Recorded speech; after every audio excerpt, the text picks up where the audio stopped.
Chapter 8 General Etiquette and Manner 1917.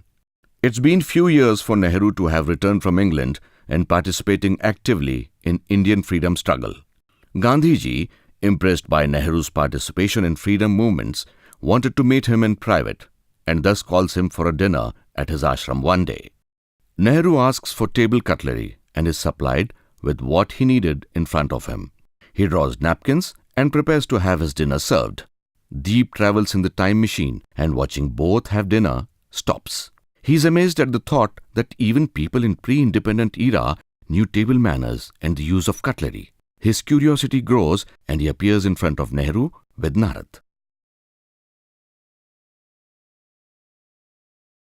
It's so surprising to know that you use table cutlery while eating. What amazes you are general etiquette, or you may say table manners when you are dining with others. Pandit Nehru has studied in England and has since learned manners to be followed when in public space. Etiquettes are applied everywhere, in private, in public, when dining with many others, or in flight even. And following table manners when you are sitting with others for dining is considered to be polite and socially correct thing to do. But I don't know how to eat with knife and fork. That's all right. It's not a matter of shame. You can at least try and learn the ways. Even Gandhiji knows table rules, although he does not use them out of choice and to promote everything Swadeshi. If you are in an official lunch or dinner, you must follow table manners. I know quite a few points my father taught us, like eating with closed mouth without making noise. Sit straight when eating, don't knock on utensils.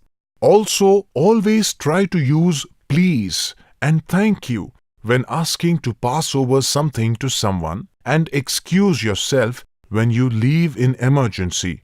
Please get some rice. There are certain set rules to be practiced whether you are in a flight, on a vacation in a hotel, a corporate meeting, or even while talking to your fellow workers.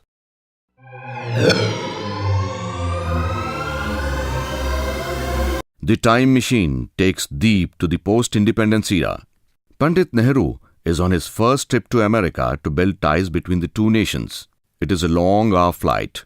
Nehru wants to relax on his seat. He peeps out and asks the person sitting behind him if it is okay with him if Nehru reclines his chair to rest.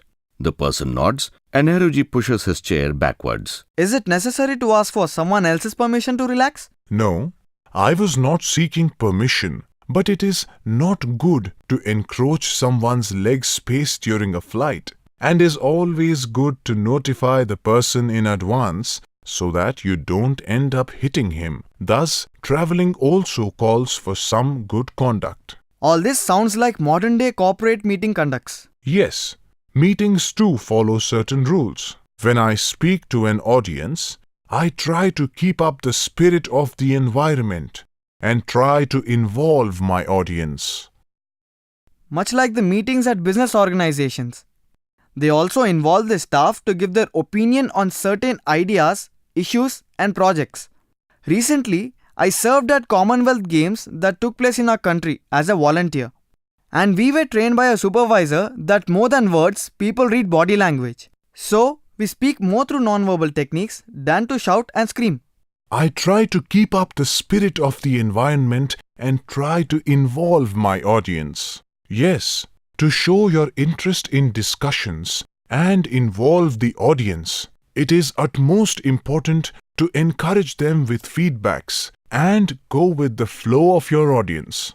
That is, when you see your audience getting bored of the speech, encourage them to participate and give their opinion. Respect not only your superiors, but also your fellow mates to earn back respect from them. Follow your work ethics with dedication and standard parameters and earn love and respect from one and all.